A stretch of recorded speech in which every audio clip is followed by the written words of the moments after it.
Yeah? Yeah. All right, so Roundabout on the Xbox One. Have you heard of this? I have. This is a spinning limousine game or something? Yeah, spinning limousine game. Yeah, that's the best way to describe it. It came out on PC last year, and yeah, now it's on Xbox One. And this is going to sound like a horrendous insult, but anyone who knows me knows that it's really not. But Roundabout feels like some kind of lost XBlig game. A very, very good XBlig game, but it feels like an XBlig game just because of how simple it is and because of how stunningly poor these little video interludes are. I don't know if you've seen, but there's these little video clips that sort of start every level. No, not. Oh, okay. They're video clips featuring people who, I mean, I hope to God they're not actors by trade, because otherwise this is like a shrine to a bunch of people who starve to death. Because I mean, the acting, I'm sure it's just friends and family of the creators of the game, thankfully, but.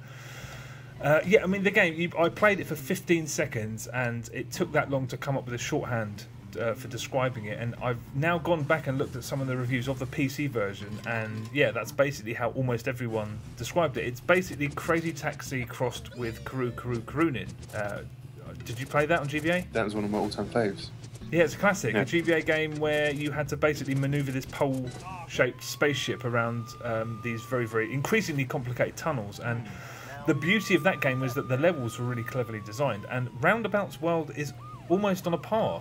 What gives the game legs is the way the environments have all been designed around the fact that you're piloting this ridiculous rotating taxi cab around. And the game's just really fun. It's unbelievably goofy. Those video bits are so unspeakably daft. I mean, people fall in love with the driver, and I mean, it's so stupid but incredibly endearing as well.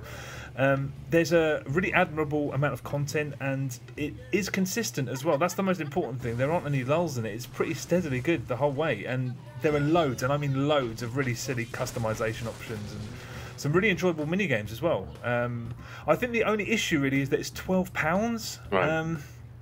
And while I do think it's worth that price, just in terms of the amount of content and the amount of entertainment value it provides, it does look a little bit too slight for its own good. I mean, that's not the game's fault. People are just a bit foolish. That's the problem. I mean, I think this could really take off whenever it first goes on some kind of sale.